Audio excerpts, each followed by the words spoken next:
Hey everybody, and welcome to MEDT 6401. My name is Dr. Kim Hewitt. I'll be your professor this semester, and it is the first day of class, Monday, August 24th, and I am finally getting your stuff up for you this evening. It's about 7:30 on the first day, and I appreciate your patience. Um, I know you have no way of knowing, but I can assure you that I try not to post things until they're ready. So I've been doing my best to make sure things are not sloppy or confusing. And I just had 3 classes to prepare for this semester, and it takes days to do a single online class. And I just apologize, but I'm glad I got it up on day one. All right, so let's talk about what we want to do in this first module. Why don't I first just quickly click through the module? I'll go ahead and go out to the home page of the course, just the course level. So from here, you want to make sure to get to the course content. And by the way, you at this time can probably only see Module 1, Goal of Tech Integration. All this other stuff is um, in the teacher view. Actually, why don't I fix that so we're not confused, and let's see what I can actually see. All right, good. And this right here, this is going to change by the time you see it. I'm going to make a note. That should say Module 1 and not Session 0. Session 0's terminology from a different class. All right, so right here you should see Module 1, Orientation, and then, to get into any of your modules this semester, you'll hit Content. And you should just see this right here. This should say Module 1 Orientation or something like that. It'll probably change during this first week as I tweak it because I'm using the word module and not session. Okay, so in this first module, we've got 5 items. We've got a welcome page, which is where this video will be placed, along with the objectives for the module. Then we have a page with the syllabus, the course plan, and information about communication. Then we've got a page with some orientation activities. They're really easy to do. They shouldn't take you too long, so try to get those done pretty quickly. Then we have a page where we kind of jump into our actual content for the semester in pursuit of those course objectives in the syllabus. So in the syllabus, we've got about 10 course objectives that we're trying to meet this semester related to instructional technology. And so we're going to start hacking away at that just a little bit with some light reading, to kind of set the tone for the rest of the semester, followed by a discussion. So try to get to that. Maybe if you could try to start tackling that by Wednesday, then you can have all this stuff done by Sunday. So we have 1 week to do all this stuff. So let's get that done. And then as a courtesy to you, I've created a checklist at the end of the module. You can click on this, and it's actually an interactive checklist, so you can check off things as you've completed them. So what I did was, after I created all the module and all the things I'm asking you to do, I went through and made kind of an essential checklist of like, what are the basic things you wanted to have done. It's not going to include every little detail because it's a checklist, but you want to do everything in here, but the checklist will make sure you've really kind of hit on the major points. Okay, so let's go ahead and jump inside of it and take a look. This is that welcome page. You want to read all of this. This is where the video will be posted in once I've done making it. Let's go ahead and click next to get to the next page. This is where you'll find your syllabus. I'm going to go ahead and test these links as we go through it. And what I was talking about earlier, I was mentioning the course objectives on page 3 of the syllabus. That's what I was talking about. We're going to start working on these even in this module. But read through that syllabus. It's possible I'll update it this week, and if I do, I'll let you know what it is that I had to change.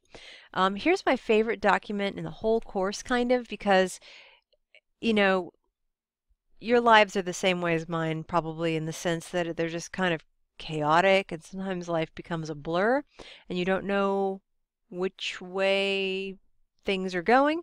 And the course plan is a really nice essential document for telling us what module we're in, and it tells us what are the date ranges for that module, how long is that module. It's a 1-week session. So module 1 is the orientation session from Monday, August 24th to Sunday, August 30th. It's a 1-week session. And on Sunday of this module, that is Sunday, August 30th at midnight, these 2 items are due.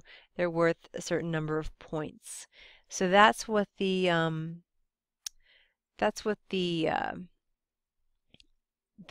course plan is really good at telling us. it'll tell us about Module 2, which is a 2-week module. Module 3 is a 2-week, and so forth. And then getting down to Module 8, that's the next and only other 1-week module in this semester. Everything else is a 2-week module. We pretty much get through most of the major work before Thanksgiving, and then we have sort of a post-reflection due after Thanksgiving. So that's a good thing. It's kind of good and bad. Let's try to push hard to get our stuff done so that we don't have these huge major projects to do after Thanksgiving. Let's get it done before turkey time. All right. So that's what the course plan's good for. Another good thing about the course plan is I can quickly update it. For example, I just noticed an issue right there, and I'm not going to even bother announcing that change. But here's the thing. This is a dynamic document, which is why I have it outside of CourseDen. It's actually just a wiki page. And I like to have it out here because I'm able to check it from wherever I'm at. Like, I can't really check inside of CourseDen through my mobile phone, through my tiny little iPhone. It is almost worthless to me. I don't even bother doing that. I know a lot of you guys might do that, which I think is crazy. But I can't do things in CourseDen on my iPhone. I can't see documents. Things don't display properly. And so I do like the fact that I can quickly check things on the go. I can check all of the course plans for my 3 courses I'm teaching this semester.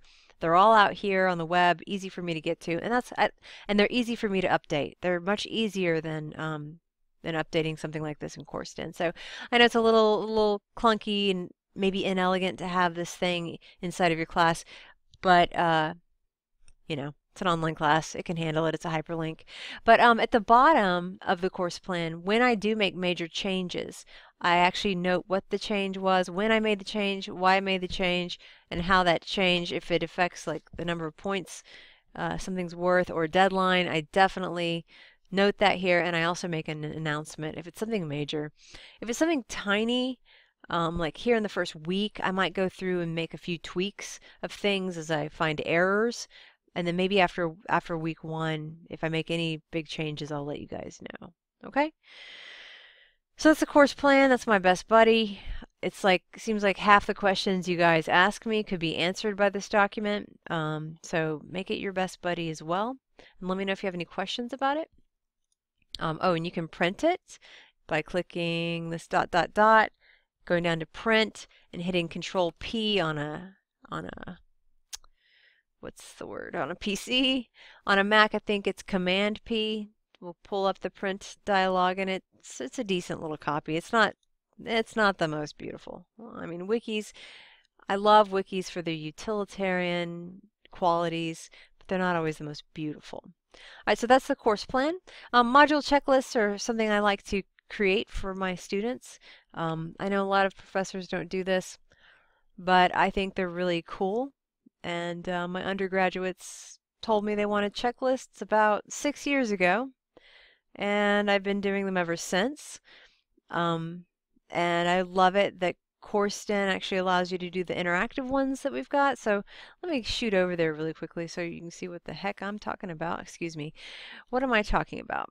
Oh, here we go. Okay. Well, sorry. I'm kind of doing some crazy clicking here. So this is the last item in Module 1. Like, after you've watched the welcome video that you're watching right now, you can click it off, and it saves it. See how it says it saved successfully? Once you've updated your CourseDen profile, you can check it off.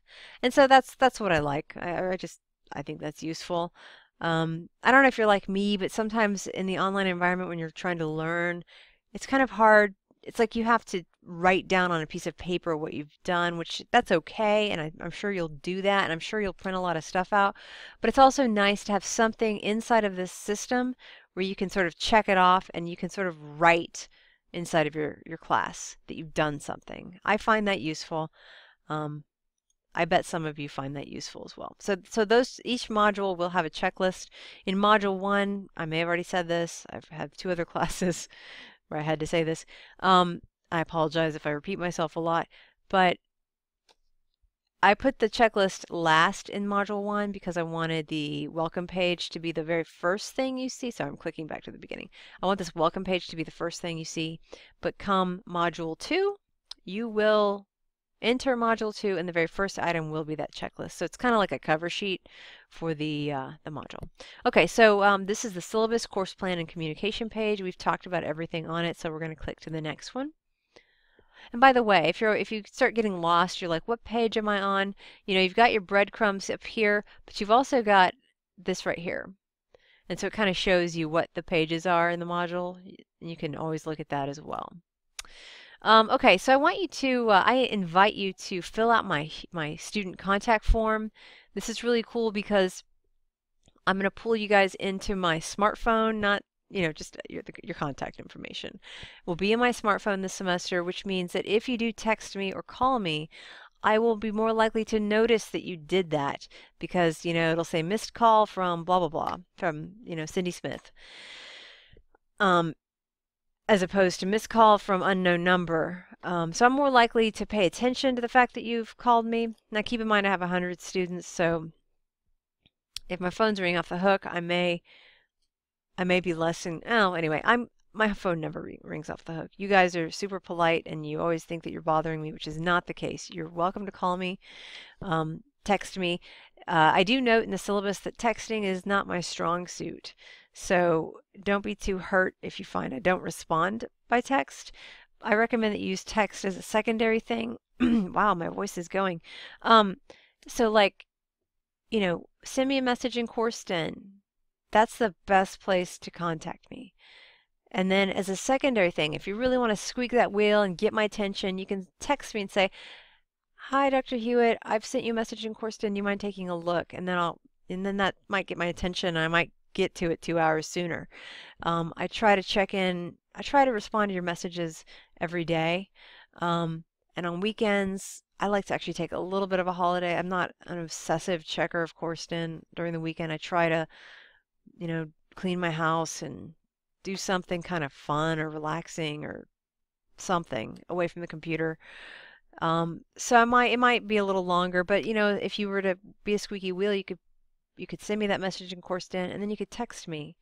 Or if you're not hearing back from me, if it's been a day and a half and you really need to hear back from me, call me.